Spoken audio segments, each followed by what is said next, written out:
Selain Komisi Yudisial, Lembaga Perlindungan Saksi dan Korban atau LPSK juga terkena imbas pemangkasan anggaran dana Pagu 2025 hingga 62%. Ketua Ikatan Pegawai LPSK, Tommy Permana menyebut sisa anggaran usai dipangkas akan menyulitkan pemberian pelayanan terhadap saksi dan korban. Sejumlah pegawai LPSK menilai dampak pemotongan anggaran bisa memengaruhi kualitas perlindungan terhadap saksi dan korban.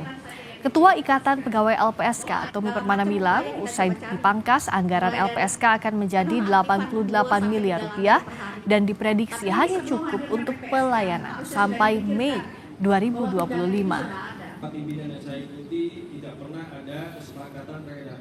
Pemenuhan bagi saksi dan korban ya. Ini perkiraan analisa kami sementara ini dengan anggaran yang sekitar 80 miliar tersebut mungkin hanya bertahan beberapa bulan, mungkin bisa hanya sampai bulan April atau Mei. Jadi dan itu tentu kan akan merugikan hak saksi dan korban ya dalam memberikan pelayanan dari LPSK. Itu sih Mas, jika anggaran tetap di angka 80 miliar.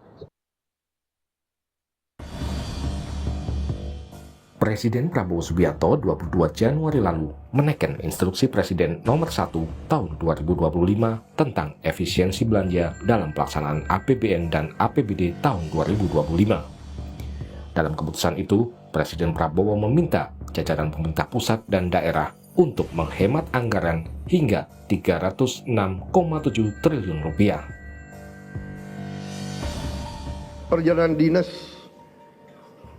dikurangi. Potong setengah.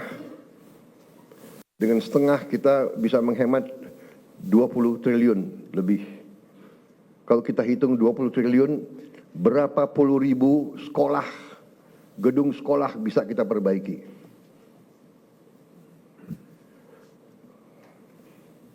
Jadi saya katakan benar-benar bahwa saya sangat serius dalam hal ini. Saya minta loyalitas semua menteri, semua kepala badan untuk patuh dalam hal ini. Menteri Sekretaris Negara Prasetyo Hadi menyatakan sebagian dana hasil penghematan akan digunakan untuk memperluas jangkauan penerima manfaat program makan bergizi gratis. Bapak Presiden merasa juga ingin sesegera mungkin untuk itu bisa menerima manfaatnya lebih banyak, ya, lebih merata lagi. Nah, tentunya di situ ada konsekuensi, mungkin kita memerlukan penambahan biaya. Nah, sehingga dari hasil penghematan yang kemarin kita lakukan, pemerintah lakukan, ya, ada kemungkinan juga nanti akan diprioritaskan juga untuk menambah program makan bergizi. Sesuai Inpres tentang efisiensi anggaran, kementerian dan lembaga negara saat ini tengah menyisir pos-pos yang bisa dihemat. Kementerian Keuangan merinci ada 16 pos belanja yang harus dipangkas untuk menghemat anggaran. Di antaranya pos pembelian alat tulis kantor, perjalanan dinas, sewa mobil dan kendaraan, dan juga kegiatan-kegiatan yang bersifat seremonial.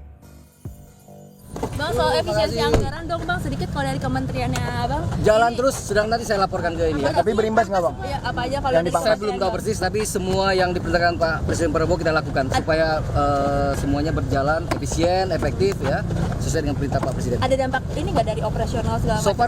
So far nggak ada. Yuk. Pengamat ekonomi menilai pos pengeluaran terbesar dalam anggaran adalah gaji dan tunjangan pegawai. Karena itu perlu juga dievaluasi besaran tunjangan para pegawai pemerintah. Ini yang kita perhatikan itu dalam 10 tahun terakhir beban belanja pegawai itu kenaikannya 83%. Oke. Jauh melebihi anggaran perlindungan sosial ya dalam waktu 10 tahun terakhir. Jadi memang harus ada evaluasi terkait dengan tunjangan-tunjangan yang tadi tidak berorientasi pada program prioritas Pak Prabowo. Terutama misalnya juga menyentuh tunjangan di Dirjen Pajak. Karena ada Cortex yang bermasalah sistemnya yang membuat pengusaha juga sulit melaporkan pajak, mendapatkan faktur PPN. Itu juga harusnya menjadi bahan evaluasi yang sangat-sangat signifikan. Kalau memang mau melakukan efisiensi, saran saya sih dimulai juga dari efisiensi belanja pegawai. Oke. Gantikan sebagian pegawai yang rutinitas kemudian repetitif kerjanya itu dengan teknologi. Sementara pakar kebijakan publik menilai upaya penghematan yang dilakukan pemerintah tidak akan efektif jika praktik korupsi masih terjadi. Mau anggaran berapa saja, mau dikurangi berapa saja, kalau dikorupsi nggak akan bisa efektif.